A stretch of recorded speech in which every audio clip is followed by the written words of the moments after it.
The big story for this video, my friends, I wanted to get into what was just announced on the news. Anthropic, one of the world's leading AI companies, forced to suspend its most advanced models.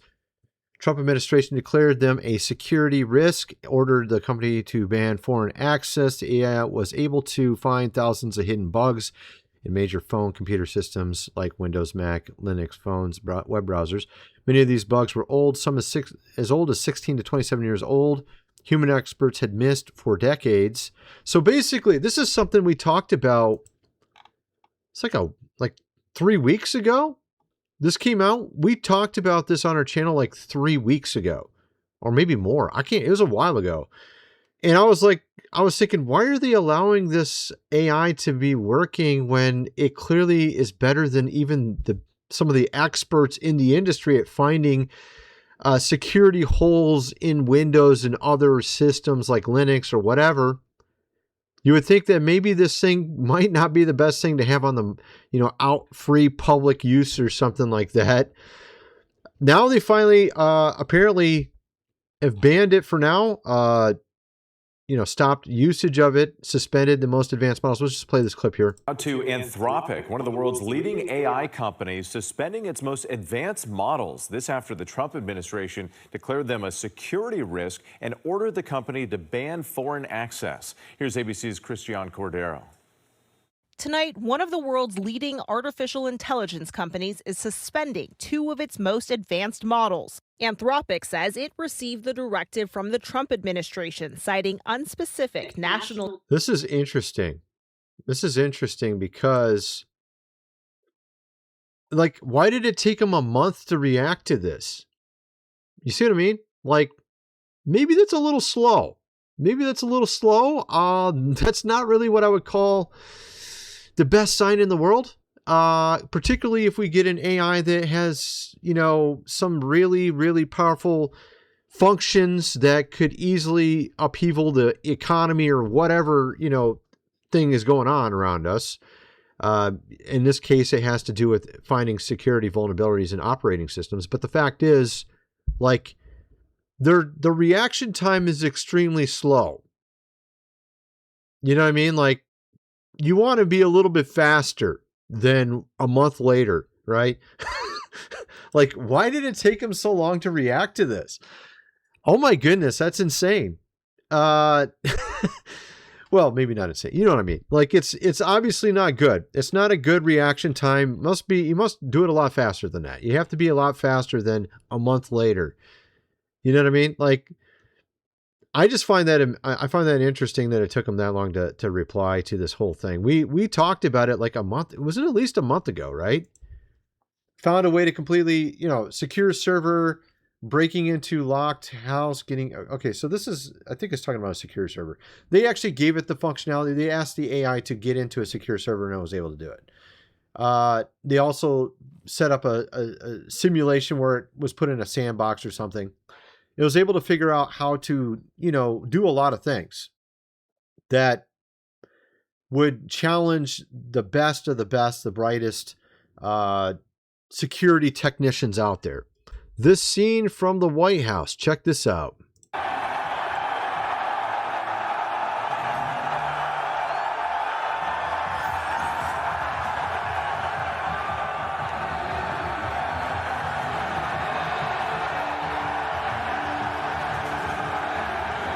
This, of course, is the beginnings of the events to celebrate America's 250th year anniversary.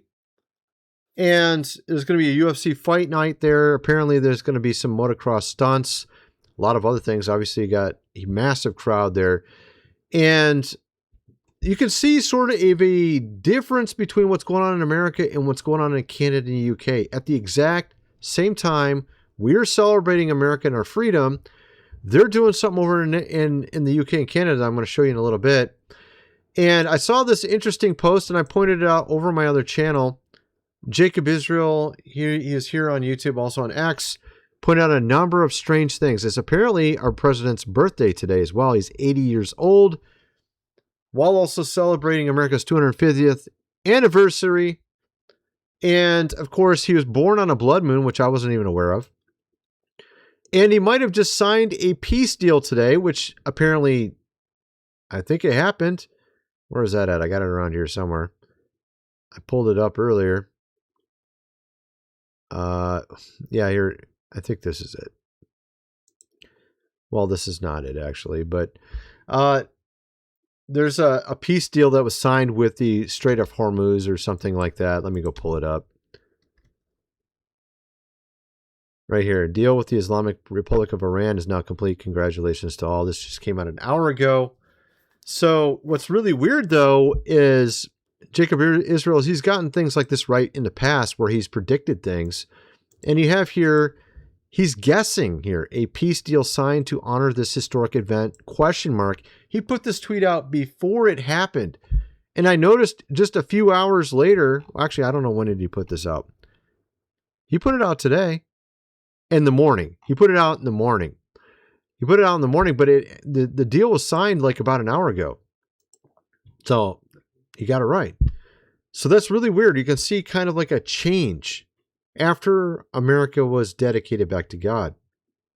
But there is something else going on we'll get into later in this video. Let's just get back over to this topic of Doctor Who first, who reportedly will be off air until 2031 because no producer wants it. There is no longer simply a story about a showrunner departure or a canceled Christmas special.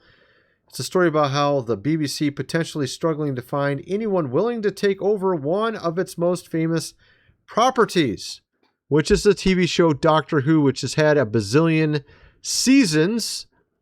I mean, it goes way back. Way, way back. Of course, this was an article that came out, when was this? A couple years back. Sorry, straight white men, Doctor Who was never made for just you. It wasn't made just for you. So, of course, this was, trying to say, look, it's for everybody.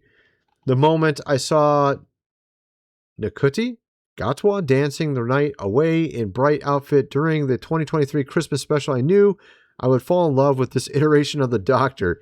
So, of course, this writer fell in love with the new Doctor Who, but apparently not everybody else. As you can tell, they've lost a lot of viewership, and now a lot of people don't want to. A lot of these producers don't want to touch it. Before people try to cancel Asman again for talking about something he has no idea about, Doctor Who, created in 1963, holds the record as the longest-running series in television history. It follows the adventures of the Doctor, a time-travelling alien. What sets the show apart is the Doctor's ability to regenerate into a new form when near death, resulting in 15 actors portraying the role since its inception. Even though the show always had some goofy special effects, what made Doctor Who great was that the show had soul. It wasn't just about looks. It was about good stories, big ideas, and interesting sci-fi adventures. And then the first female Doctor was announced, after 12 male Doctors. And the show saw its biggest decline ever. Now, it kind of reminds me of the original Star Trek. Had really kind of different stories, very sci-fi-ish, obviously. And I used to watch Doctor Who a little bit, but it also reminds me of James Bond, how they would have a new person every time in James Bond. They were smart enough not to do what Doctor Who did. Okay, the James Bond series of movies, they never replaced him like that. They always kept it a male or a man. Makes sense. There's been numerous James Bond as well from back even maybe that far. I don't know how far back it goes. I think at least the 70s, right? At least the 70s for James Bond. You have here trans activist Jinx Monsoon on Doctor Who losing fans over its identity politics. Numbers are not shrinking for every... Okay, gets into all these words, racist stuff, blah, blah, blah. Doctor Who fan that we lose this season. There are going to be 3 to 5 new fans who are coming in for the representation. So they're saying every time one of us who doesn't like the show leaves, 3 more are going to come in, which is actually not what happened at all. They just simply don't understand that a lot of people want to see the same type of character that's already been built. You don't want to change a character that's already been created in a TV show or a movie series. If you want a character to be a female, then find a female character. You don't, replace an already existing character who's male with a female. You just find a great female character and play that in a movie, and people don't have a problem with that. This is what they don't get. This is why they always mess it up. And apparently they just completely ruined the Doctor Who franchise, at least for now, until 2031, because no one wants to produce it whatsoever. That's just pretty sad. At any rate, we have here also Coffeezilla talking about this Lego lawsuit we talked about before with Reckless Ben, who cannot anymore talk about it because he got a RICO lawsuit against him over it. And we have Coffeezilla now joining the ranks of talking about this with 6 million views. Absolutely insane. Check out sort of the breakdown of what's going on here, because this is really crazy. He's a guy who had he had like $200,000 worth of Legos in your guys' store. Never happened.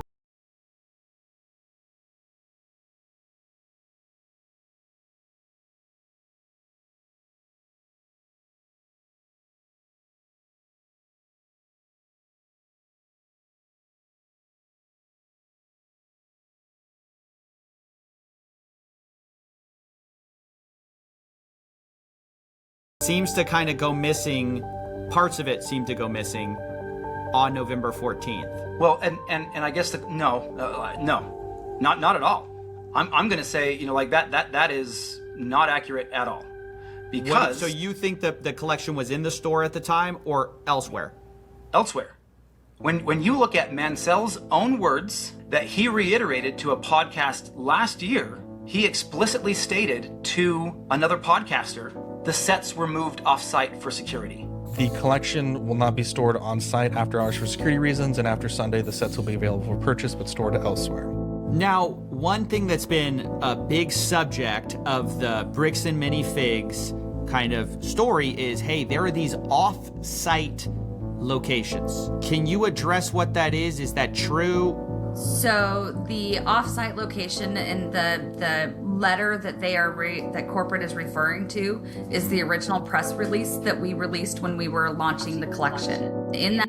So these are the actual original store owner in that area that had the $100,000 or $200,000 of Star Wars Legos on consignment, and they were for some reason kicked out of their own store, and someone else took it over. Apparently, the corporate guy we just saw a minute ago, the CEO, decided to kick him out and had some other owners come in to run it. And this is when the Legos went missing on November, whatever that Coffeezilla just said there. That press release, because we had previous break-ins, I specifically included the location that after this weekend, those Legos would be stored off-site to deter any future thefts. They were briefly stored off-site after that launch weekend while I bought safes for the back room, and then they were moved back into the store. Okay, so for most of the time, the sets were in the store after y'all got the safes in. Yeah, exactly. Yeah. So these guys, it's really weird. Apparently they had some fight with the corporate and they lost the store. They were accused of a bunch of crazy stuff. So there's some really weird, nefarious stuff going on here, and it's hard to tell what's what. Obviously, these Legos just didn't dissolve into thin air. Someone has them somewhere. And now there's massive lawsuits going on over this. I'm wondering if Coffeezilla is going to get sued as well. It's all insane, actually. The whole thing seems pretty crazy. I guess we'll see how the fallout goes. I'm kind of leaning towards... I'm kind of leaning towards they just got somehow misplaced via documentation and are still at that store, is my guess. And there's going to be a huge lawsuit over this, and they're going to have to prove that those Legos are still in the store. It's really ridiculous. Honestly, if I was the CEO of that company, I wouldn't go through all this because you're literally destroying your brand. I would have just gave them the money or found the Legos myself and gave it to them. Because right now, they're going to lose way more than $200,000 with all this bad publicity. Bricks and Minifigs is going to lose tons of business because of this bad publicity, at least from my standpoint as a marketer and owner of a company myself, owner of two companies. I'm not as rich as that guy. Obviously, I haven't had as much success as them, but I've sold 100,000 things online, 100,000 items or more over the years. And I don't think it's good for their brand. Not at all. He should have just ate it. He should have found the Legos and returned them, or just gave them the money or something. Just solved it that way internally, and not have it turn into this massive publicity catastrophe. At any rate, then we got this here. Steven Spielberg believes that Disclosure Day will greatly shake the faith of believers all over the globe, particularly those that go to church, according to what he said, which obviously would refer to Christians most likely. But he didn't say anything about other religions, which I found to be very curious. He just said church, whatever church is. I guess church is usually Christian, right? So, but I from what I can tell, that's not the case. I don't think it's shaking people's faith, from what I can tell, actually. A lot of people are not seeing it the way he thought they would be seeing it. I don't see their faith being shaken. Matter of fact, here's a clip of a movie theater. I'm not going to show you I'll show you a little bit of this. Just finished Disclosure Day. Legit, everyone in the theater filled 10 to 15% capacity, was giggling uncontrollably the last 10 minutes of the movie. At first, a few teenagers started, then little by little, nearly everyone couldn't help themselves. All right, check this out.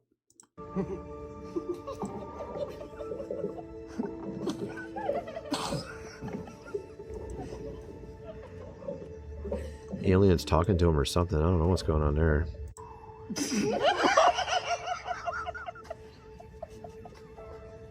Like, why are they whispering? Why would an alien whisper to you and then you whisper it to someone? This is so silly.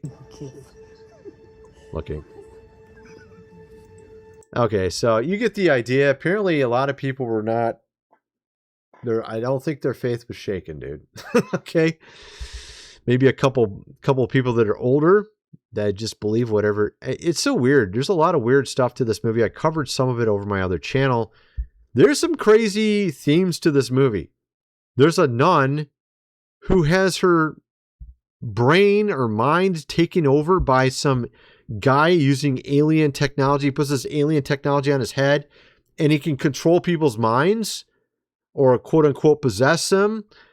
And he possesses a nun, and the nun has to start saying the name of Jesus, and she puts the cross in her hand and puts a hole in her hand, kind of like stigmata, to force him out of her mind, which is kind of like, it's like, what are you doing, Steven Spielberg? You know, these are supposed to be aliens, and you're possessing a nun, and she has to use stigmata to get free of it. Like, are you trying to say aliens are spiritual? What are you saying here, dude? It clearly looks like he's obviously trying to mirror or symbolically relate to demonic possession, right? And so it's very bizarre. That theme in the movie, Jonathan Pajal was talking about that. Go check out my other channel. You can see what I said about it. Then see, now I wanted to get into the whole thing with the UK and Canada. So you saw what's going on in America. We have our 250-year anniversary of America. Recently, our president rededicated America back to God. He even had Rumi, the guy who plays Jesus in the TV show Chosen, at the event.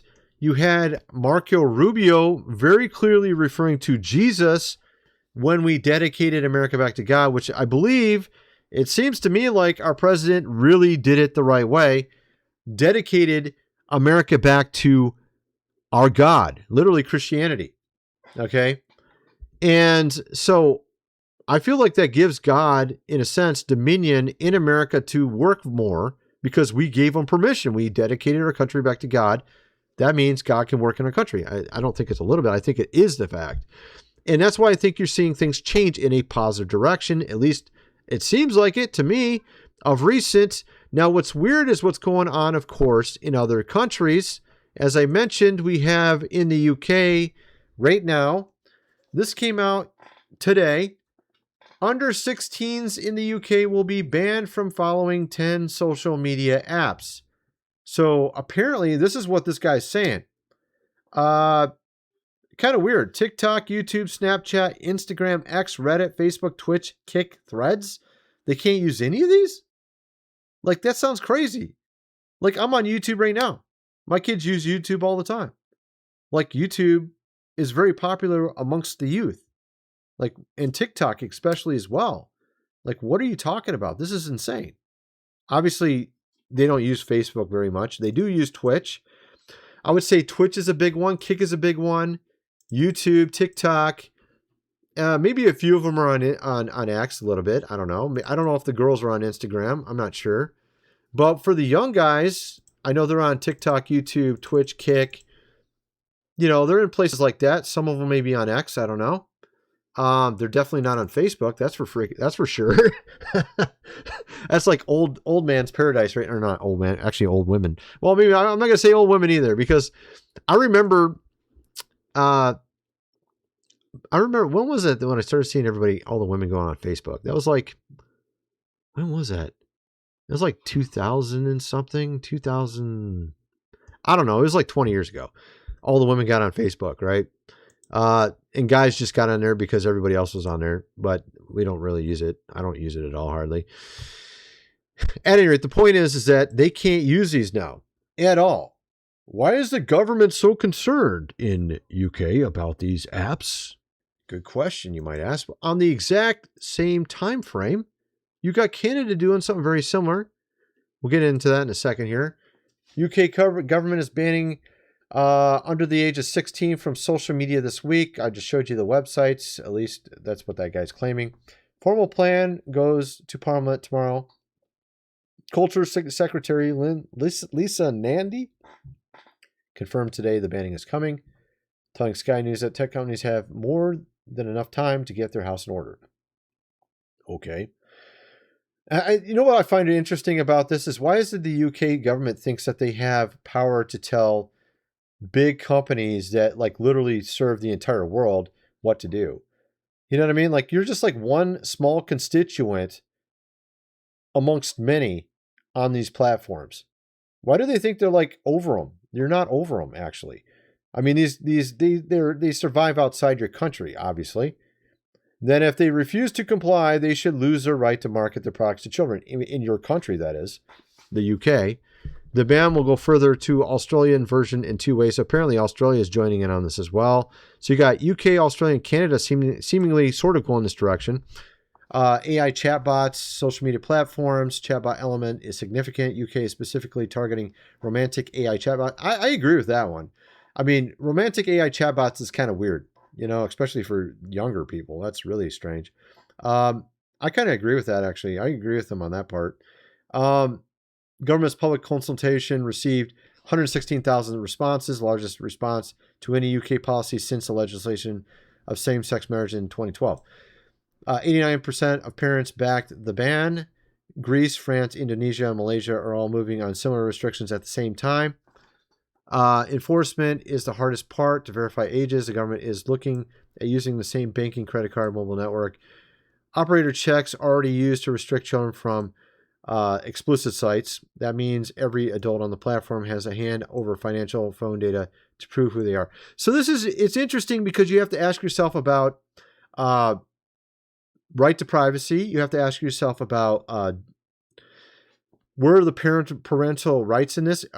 Are the parents giving their responsibility to a separate entity, right? Shouldn't parents be the ones taking care of these issues within their own family? That's the question you should ask yourself. Of course, you have Canada as well. At the same time, Bill C-34 creates a social media ban for Canadians under 16 at the expense of all Canadians' privacy. This is interesting how he frames it there about privacy. Sections 26, 27, and 27.2 of Bill C-34 require that affected social media platforms implement age verification, age estimation measures designed to prevent a person under the age of 16 from being able to have an account with or otherwise be registered with those social media platforms. So, okay, I understand when they're saying these explicit websites, like obviously you don't want someone underage on them. I don't understand why they're doing this with YouTube. YouTube already has a lot of protections in place for younger people. They even have like an entire app, right, that's dedicated to those that are younger, that are children. Why can't they just tell them to use the app that's for children only? Wouldn't that make more sense than this route, right? Bill C-34 requires that such measures must provide for the protection and eventual destruction of personal information that is collected for. Okay, yeah, they don't keep it. Okay, it is not clear how this will be accomplished. What is clear is that these measures must be effective. Okay, so it's really interesting how the government is getting involved in this, right? When you have privacy issues, you got the parents themselves that should be taking care of their own kids, not relying on someone else to do it for them, right? You have the parental rights factor of it. You have here Mark Carney didn't have a primary residence in Canada over the last decade, yet he's running the country. Of course, that's kind of interesting. And he is putting this forth right now. And so you have to ask yourself about individual liberties, privacy, digital literacy. You know, what is this all going towards? Right? That's the question as well. People have to ask because, you know, you see that it happened originally in the UK some months ago, 4 or 5 months ago, was it? I don't even know how long ago it's been now. The Online Safety Act, right? And now they're doing something different. They're doing a further step on top of that. And then the question is, are they going to do another step after this? How far is this going to go? And where is the privacy involved in this? Where is the rights involved? In America, I mean, look, if it ain't broke, don't fix it, right? If you have a system already set up, why are you making a new one? Good question. I think some people in the comment section will have some answers. Anyway, kind of wonder what some of you guys think. Let me know in the comment section below, and thanks for watching.